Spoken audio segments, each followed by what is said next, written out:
का सपना था कि उसे कोई बहुत ज्यादा समझदार और स्मार्ट पढ़ा लिखा लड़का मिले, लेकिन कहते हैं ना, जो भाग्य में होता है होता वही है। देख, मैं साफ कह रही हूँ, लड़की के बाप के पास भर भर के पैसा है।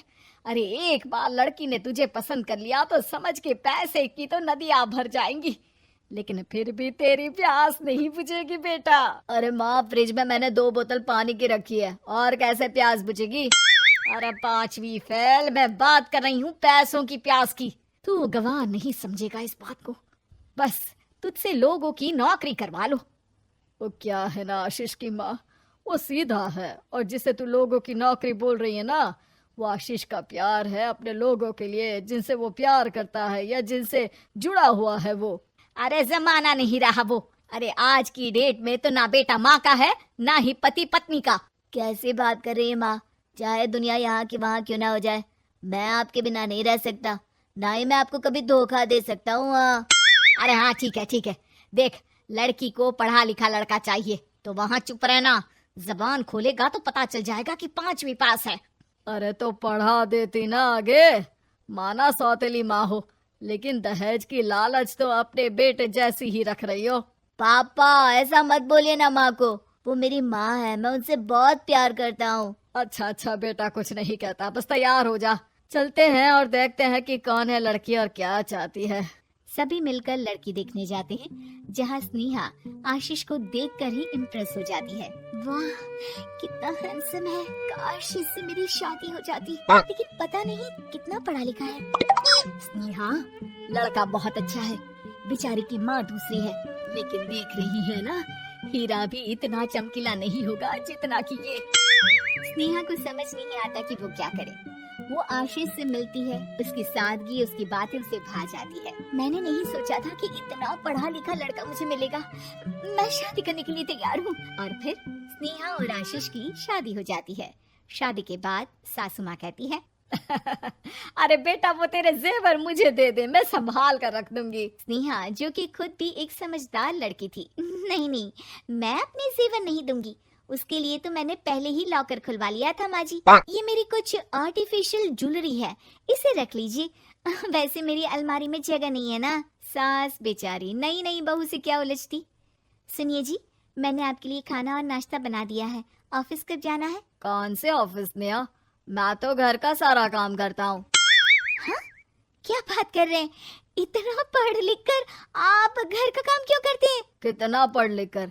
मैंने तो सिर्फ 5वीं तक पढ़ाई की है। तभी वहाँ सास आ जाती है। अरे 5वीं तक भी पढ़ लिया तो समझो मेरी कृपा से, वरना तो जो इसके लक्षण थे ना, क्या बताना। अच्छा आशीष, जरा बाहर जा और भाग कर टूथपेस्ट लेकर आ, सुबह से मंजन नहीं किया। और हाँ, फिर जाकर दुकान की सफाई कर देना, तेरा छोटा भाई दुकान पर जाने को तैयार हो रहा है। स्नेहा ये सब सुनकर हैरान रह जाती है। वो सोचती है कि आखिर उससे क्या गलती हो गई जो उसके साथ ऐसा हुआ। आशीष स्नेहा के पास जाता है। सुनो, तुमको तो मैंने पहली मुलाकात में ही बताया था कि। स्नेहा आशीष की बात ही नहीं सुनना चाहती है। वो जोर से चिल्लाती है, चुप रहो बिल्कुल, गवार कहीं के।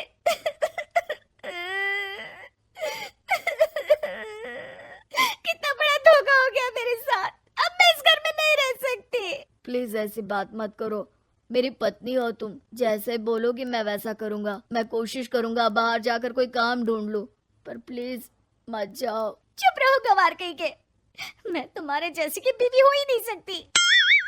आशीष स्नेहा को लाख समझाने की कोशिश करता है, लेकिन वो अपने मायके चली जाती है। माँ चलिए ना, स्नेहा को मना कर लेकर आते हैं। अरे जाओ, बनाने जाए मेरी जूती, इतना घमंड जैसे कलेक्टर हो कहीं की महारानी। अरे मैं तो तुझे कहूंगी कि तू भी भूल जा, हमने नहीं भगाया, खुद ही तो गई है। माँ वो बीवी है मेरी, मैं प्यार करता हूँ उससे, मैं जा रहा हूँ उसे लेने। वहीं स्नेहा के घर पर, माँ वो तो कुछ काम ही नहीं करता, घर का नौकर है, 5वीं पास, मैं नहीं रह सकती ऐसे आदमी के साथ। माँ बेटा, वो लड़का बहुत अच्छा है, उसकी तारीफ मैंने हर किसी से सुनी है, तेरा पति है, अब तक एक गलत माँ के साथ रह रहा था, तू संवारेगी तो संवर जाएगा। तभी वहाँ आशीष आ जाता है। मुझे माफ कर दो स्नेहा, पर प्लीज मुझे छोड़कर मत जाओ। मेरी माँ के जाने के बाद मुझे तुम्ही से सारी उम्मीद है, तुम जैसा कहोगी मैं करूँगा, पर प्लीज मेरे साथ रहो।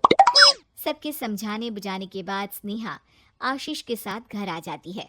आ गई महारानी। अब आई हो और सच्चाई भी पता चल गई है तो थोड़ा तमीज से पति के साथ घर देख, रसोई संभाल और हम सबकी सेवा कर। देखो, मैं अब इस घर में बंटवारा चाहती हूँ। जो मेरे पति का हिस्सा है वो उसे मिले और वो आज से कोई काम नहीं करेंगे। हिस्सा ले लो ले लो, लेकिन कमाओगे क्या, खाओगे क्या, धूल मिट्टी। अरे तेरा पति किसी काम का नहीं है, वो तो मेरा बेटा कमा रहा है तो 2 रोटी मिल जाती है इसे। तभी वहाँ स्नेहा के ससुर आ जाते हैं। मैंने एक बंद फैक्ट्री को पहले ही आशीष के नाम कर दिया है और घर के 2 तल्ले में 1 तल्ला ले लो। मैं तो आशीष के पास रहूंगा, वकील थोड़ी देर में आता ही होगा। अरे जाओ जाओ, 2 दिन में भूख से तड़प कर सब वापस आ जाओगे। बढ़िया आई बहू बेटे वाली। फिर क्या था, स्नेहा आशीष के साथ मिलकर बंद फैक्ट्री को खोलती है और मन लगाकर काम करती है। दोनों की मेहनत रंग लाती है और आशीष अपनी मेहनत से एक सफल बिजनेसमैन बन जाता है। लेकिन एक दिन, अरे बहू बेटा आशीष, मुझे माफ कर दो, मैं भी अब तुम लोगों के साथ रहना चाहती हूँ। इस कमबख्त ने तो दुकान का बेड़ा गर्क कर दिया। वो तो आशीष था जो सारा दुकान का काम संभालता था। बेटा हमारे पास तो अब खाने को भी नहीं बचा। माँ जी, इसे कर्म के फल कहते हैं। खैर, खाना है तो आपको और आपके बेटे को काम करना पड़ेगा, समझी? हे भगवान, अब ये दिन आ गए हैं कि बहू के साथ रहने के लिए मुझे काम करना पड़ेगा। बेटा आशीष, तू ही समझाना अपनी बीवी को। पता है ना मैंने तुझे कितने प्यार से पाला है। हाँ माँ, वो तो ऐसे ही बोल रही है आपको। अरे घर में कामकाज के लिए बहुत सारे नौकर चाकर है, आप आराम से रहिए माँ। स्नेहा आशीष का अच्छा और सरल सच्चा व्यवहार देखकर मन ही मन सोचती है, मेरा पति गवार ही सही, लेकिन दुनिया का सबसे अच्छा इंसान है।